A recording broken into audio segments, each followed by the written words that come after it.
All right, guys, so today we're talking about something that will change your life, at least according to Mr. Burrito Slayer, which I gotta say, this tip is huge. That's a little bit weird to say, especially the title, but either way, big shout out to Mr. Burrito Slayer. I love his content. It's awesome. Go check out, give him a sub, all that kind of good stuff. But looking at the Reddit post that he talked about in his video, I want to expand on it a little bit because turn order is even bigger than what I believe a lot of people realize. And honestly, it's what makes these speed tune crazy teams that you see on RSL leaderboards so incredibly good, because they're not just speed tuned properly, but they're also ordered properly in the team order. I've talked about this in previous videos. I talked about team positioning, but real quickly, if you want to know how the numbers are organized, it's actually very simple. If you go to, say, Hydra, this is the biggest team slot possible. You click a team, you go 1, 2, 3, 4, 5, 6. These are the team orders. So Mikage, 1, 2, 3, 4, 5, 6. Now this is just a straight line, pretty simple to tell. This is all going to be more relevant in just a moment. But if you come to, say, Doom Tower, say floor 98, for example, I'm going to showcase something in a moment. But if you want to know what slot is what number, you just click champions and put them in slots. So 1, 2, 3, 4, 5. There we go. So this is 1, 2, 3, 4, 5. If you ever forget the order, just click a champion and they'll auto-fill in the correct order. 1, 2, 3, 4, 5. It's a little bit of a unique ordering, but it makes a lot of sense once you do it. Now, why is that important? Well, if you look at the Reddit post that Mr. Burrito Slayer linked to, essentially this player was saying that they just realized that if you put Shamel in the back, Lydia in the front, Lydia is going to be counterattacking from the fear, and then Shamel is going to be cleansing it and then cleansing the fears extra times, essentially getting more cleanses, and it's the most efficient route. But also, if you had Shamel in the lead, he's going to be boosting himself, which is not ideal. So if you had, say, Lydia or Nekmo or somebody else in the lead spot, now you're boosting that champion. So check out this Reddit post. I'll leave both Burrito Slayer and this Reddit post linked down below. I was actually looking at the comment section of Burrito Slayer's video, and I saw a comment saying that one thing was wrong when actually this comment I think's a little bit confused on how this stuff actually works. So I'm going to explain stuff with some examples and show you that the team position is actually far more complicated than you may even realize. So we're going to talk about passives, blessings, debuffs, counterattack, ally attack, revive orders, and AoE hit placings. First up, I want to talk about this comment. So the ally attack stuff, it may look like they're all hitting at the same time, which is true, but they're not. He says that it's not based on position, but it's based on speed, which this is actually not true. So if we go in here, for example, and we go with my Cardiel, we'll just go single target champions real quick. So we'll go Gwendolyn and Phoenix. Phoenix is much faster than my Gwendolyn, but he's in the third position.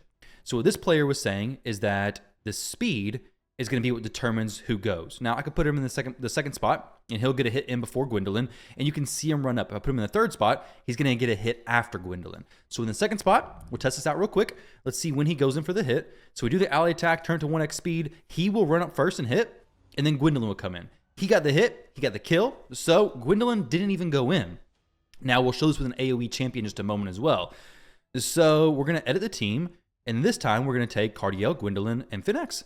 We're going to use this team, and you're going to see now that Gwendolyn is going to run in. She's going to get the kill, and nobody else is going to do their attack. So here we go. Well, there we go. So she did get the kill, thankfully. It was a little bit close there. Phoenix did nothing. Now, for the example with an AoE champion, let's put Ray, who is actually pretty fast. She's like 300 speed. If she has gear, she might be naked. She's 242. Okay, so 242, good crit damage. Probably won't kill these waves. So let's switch it to a different floor.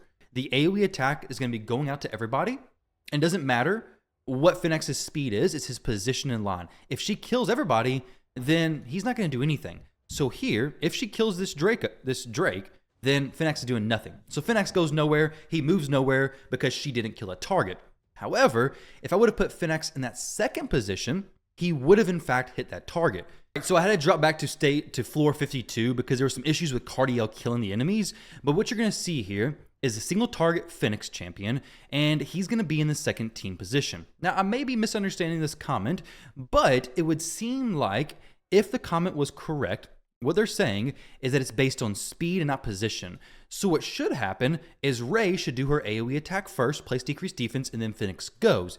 But that's not what happens because it's still based on team position in this case. Like I said, unless I'm misunderstanding that comment, if that commenter sees this video, let me know. But what you're going to see here is I'm going to target the Husk here. 1x speed, everybody goes in. Cardiel does the first hit, Phoenix does the second hit. You can see it very clearly there. He does the hit, and then Ray does her AoE stuff. She does have a chance of placing decreased defense. So in most cases, you're going to want her to go before Phoenix, especially on higher level waves. But in this case, I had to have Phoenix go first, Phoenix, whatever you want to call him, because she may kill the enemy before he even gets to hit. So if I was to take her, and just for an example, so you saw that. He went in, killed the target, got block revive. Very easy animations to see. When the match goes faster, it's more difficult. But in this case, he's still slower. We're going to use him. We're going to go against the, let's say against this Crimson Helm in the back. She's Spirit Affinity. She should die from the Ray. So you're going to see him not even move. Assuming that champion dies, there we go. We have 2 champions still alive. If I would have clicked on either one of these with the ally attack, it would have been fine. He would have went in, done the block revive. Hopefully that makes sense. For this example, we're going to use Ray in a higher position so that Rhonda can take advantage of the decreased defense being applied AoE. So here, we're going to use ally attack, and we're going to hit on Sylva Drakes. You're going to see that Ray does her AoE attack.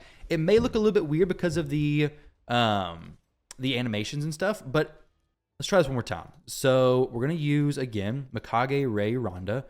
She didn't actually apply her decreased defense that time, unfortunately, not to Sylva Drakes. We're going to try it one more time and hopefully get it applied this time.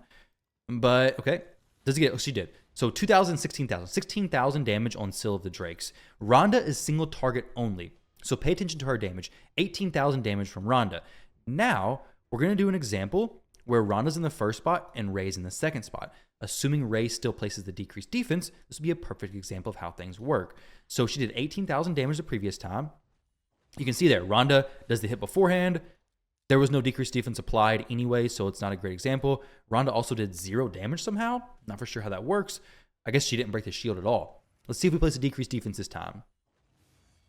So decreased defense did get placed. The shield not broken. So look at Rhonda's damage. It's going to be 0 again. So 0 damage. So you can see before, Ray did her hit first. Even though it looked like Rhonda hit before the decreased defense applied, she didn't.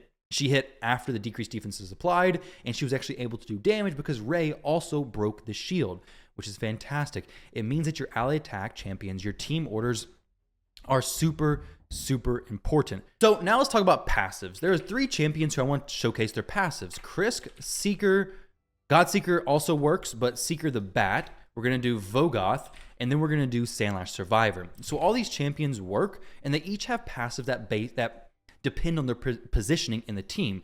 Seeker, whenever is hit with a crit, whenever him or an ally is hit with a crit, will place increased defense on everybody. If he's in the front of the team, gets hit with a crit, well, now all of a sudden the increased defense goes up and the damage mitigation applies to everybody behind him. So if a Trunda hits him, even with an AoE skill, it crits on him, he places the increased defense, and now everybody behind him is protected.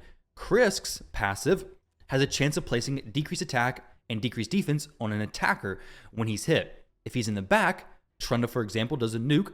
It checks spot 1, 2, 3, 4, 5, and then all of a sudden, okay, 5 is Krisk's spot. Let's place a decreased attack on the Trunda. Well, the Trunda already did all the attacks with no decreased attack, but if he's in the second spot, it says, okay, we're check spot 1, nothing. Spot 2, decreased attack. Now the Trunda gets decreased attack, and now the Trunda is doing the attack with decreased attack applied on spots 3, 4, and 5. A little bit complicated, but hopefully you're following along. Vogoth, his passive is whenever this champion is attacked, heals all allies by 50% of the damage received. If Vogoth was in the front, he gets attacked, allies get healed, but for nothing because he's in the front, which means nobody's taking any damage. If he's in the back, everybody's taking damage from the AoE skills. Vogoth is going to do the heal, and everybody's going to get the health restored to them because they've already taken the damage from the AoE attack. Sandlash Survivor is going to place an ally protection buff on all allies for 2 turns when any ally's HP drops below 50%. Also places block damage buff on this champion for 1 turn. Sandlash Survivor's position is a little bit more tricky, but I believe the further back she is, the better, because it's going to give you more chances to get the ally protection to go off, essentially. So Seeker checks, Krisk checks. Okay, Krisk takes 50% damage. Boom. The ally protection is placed. The block damage is placed. Everything looks good. So this may be the best way to showcase how the damage mitigation is going to work, at least currently. So we'll put Gwendolyn in the front, Krisk in the very back. So you're going to see no damage mitigation whatsoever from this. Now, Krisk is in a spot where we're just going to use the A1. I would rather not champions be this fast, honestly, but they're relatively fast. So here we have a single target A1, single target skill. Okay, AoE skill there. That's actually good. So pay attention to the AoE skills when they're used, because that's going to be a good showcase of what the damage mitigation looks like. So he did, what is this? 16,000 damage there, okay? So the Solaces hit for 16,000, about. We're going to back out of this, and this time we're going to take Krisk and move him to the lead spot. So Krisk, Gwendolyn, Archer. Something like this, it's okay. So Krisk now is in the front. We have, what, 16 to 18,000? It's going to be a big difference. You're going to be able to tell a difference in the damage being dealt. So we do the A1, do this, and now Archer goes, and now Solus does his AoE, 5,000 and 6,000. So when Krisk was in the back, the damage dealt was a huge difference than when Krisk was in the front. So that right there should show you that champion positioning based on their passives is extremely, extremely important. Champions like Seeker, champions like Vogoth, champions like Sandlash Survivor are all important. One of the most popular things this is showcased with is Godseeker Neri. Perfect example. Her passive is always going to res the leader. Now with her build, it's a little bit weird because her skills prioritize different targets. So there's some more complications when it comes to her stuff. Like she prioritizes for her A3 res, she prioritizes rarity of champion over the positioning of the champion, but her passive ability does prioritize the position. So you see her resing Siphi, and then she uses her A3, her manual res on Newt, resetting his skills, allowing me to kill a Sand Devil. So this is an example everybody sees all the time of the order of passives and how things work. But another area, this is extremely important, are things like dungeons. Now, counterattack as well as ally attacks work the same on clan boss, in dungeons. All of these areas, you want to have your champions lined up in a way where it makes sense on who's placing the debuff. Now, in this team, you may be looking, okay, well, if this matters, then shouldn't your Newt be in the back? Most of the time, yes. Most of the time, Newt should be in the back of the team so that in the perfect scenario, you'll break the Fire Knight shield, do an ally attack, Newt will be, or almost break the shield, Newt will be last and get all of his hits into a broken Fire Knight shield, placing his decreased turn meter. However, this team's a little bit different.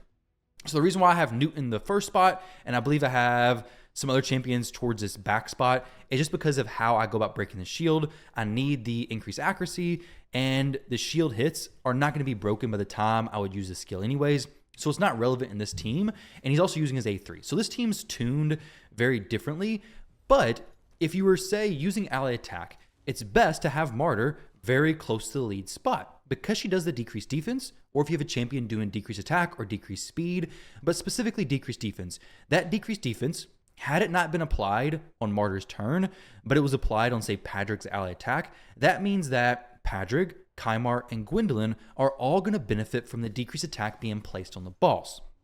So having her in the second team position is very helpful and very important. So if you can do that, definitely do it. But sometimes you have to prioritize auras over positioning, so on and so forth. But champions like Coldheart, if you want to break the shield early, put her higher in the team order. If you want to apply her heal reduction, put her in the back of the team order because she's likely to break the shield and then apply her reduction, or her heal reduction in this case. So team order here makes sense. The counterattack also, if you notice, you can rewind it a little bit and see the counterattack work, but essentially what's going to happen is the Fire Knight does a slam, and we're going to be counterattacking in team order. So it's going to be Newt first, Martyr second, Padrick, Prince Kymar, and Gwendolyn in that order from counterattacks. So the next thing I want to talk about is what is the next most important, I believe. So we talked about all this stuff, revive orders and everything, revive orders specifically from Godseeker and stuff, but also let's talk about PvP, because this is extremely important if you want to maximize your polymorph blessings. If, for example, the champions in this team place say it's a Ramen 2, okay? A Ramen 2 is going against me. We are getting debuffs, or Kymar. Kymar is going against me. This is actually a perfect example. I want to showcase how polymorph is going to work. Now, I'm only going to use one polymorph champion just for simplicity, but what you're going to see here is Rhodos in the very back of the team. So what I'm hoping to happen is Kymar gets polymorphed from Rhodos. Maybe it happens, maybe it doesn't. He did get polymorphed. Everybody's asleep. That's not good, right? We don't want everybody to be asleep. But there's an easy way to change this. Because we're looking at team orders, team positioning, it's going to check the blessings in the team order.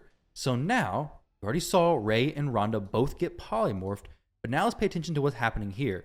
Rhodos is in the first spot. These two champions are behind him. Let's see if this works. So if he gets polymorphed, then the other champions won't take the stun and such. So this is a perfect example, another perfect example. Oh, there we go. She, I don't know if she got resisted. I don't know if we're resisting her. The bombs work the same way though. So this is another actually pretty good example. So let's reset this fight and see. So at any time, if a champion gets polymorph placed, their skills won't affect the champions behind the polymorphing champion. So Armand's, if he gets polymorphed, it wouldn't affect everybody else. He didn't get polymorphed, but Molly also didn't get polymorphed.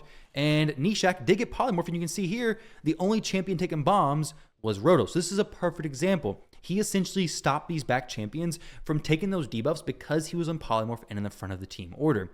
So in live arena, try your best to get your polymorph champions as close to the front as possible. Now, there is sometimes a situation where it makes sense to actually have a lower star polymorph champion, in my opinion, higher up, because you saw that Rhodos did take those debuffs. But for example, say you didn't care if your UDK took a debuff. Maybe it's HP burn. Maybe it's something like that. You don't care. Put him in the first spot. Even though it's a lower star polymorph with a lower chance, it does give you a higher chance of keeping Rhodos protected. Maybe you have a 4-star polymorph and you really don't want these champions being polymorphed back here. Put that champion in the front. Sometimes that's okay. Sometimes that makes sense, but it's really just situational based on your account. Sometimes it's okay to have lower star polymorphs higher in the team order, but majority of the time, you want your highest star polymorphs in the front of the team order as often as possible. You can see here, scrolling through this list, you'll probably see tons of players with polymorphs way back in the back of the team. So polymorph, let's see. Actually, everyone's looking pretty good right now. Polymorph in the Valkyrie, it's a fine spot there. Let's see, anybody else? Let's go to 3v3. We got some more team options here. Oh wait, I can't even see the blessings from there. That's silly. So polymorph, Duchess, that's a fine spot as well because we're prioritizing the aura. Polymorph, okay, everybody's doing actually pretty good. Everybody's got good polymorph positioning. So when it comes to positioning, guys, this, like Mr. Burrito Slayer says, will change your life, change your game at least. But there's a lot of areas where this is applicable. If you know of anything I missed, let me know because I'm sure there's many, many more. But passives, blessings, polymorph, debuffs, counterattack, ally attack, revive orders. Not really sure why I put this here because it's kind of irrelevant, except for Godseeker, AoE hit placings. Now, the comments left in his video, we have a few people talking about various different things, polymorph in the earlier spots. Yeah, just various different tips and tricks about it. I did a video a while back on the positioning, but I think it's something good to go over again and talk about because there's a lot of intricacies and details to it that, to be honest, is not explained, I don't think, anywhere in the game. So you literally have to either just catch it, luckily, or pay attention to videos where it happens. So guys, that is the video for the day. Thank you all very much for watching. Hopefully you enjoyed it. Hopefully it gives you some new ideas and a new outlook on some of these positioning things. Thank you all very much for watching. Hope you enjoyed, and I'll catch you all in the next video.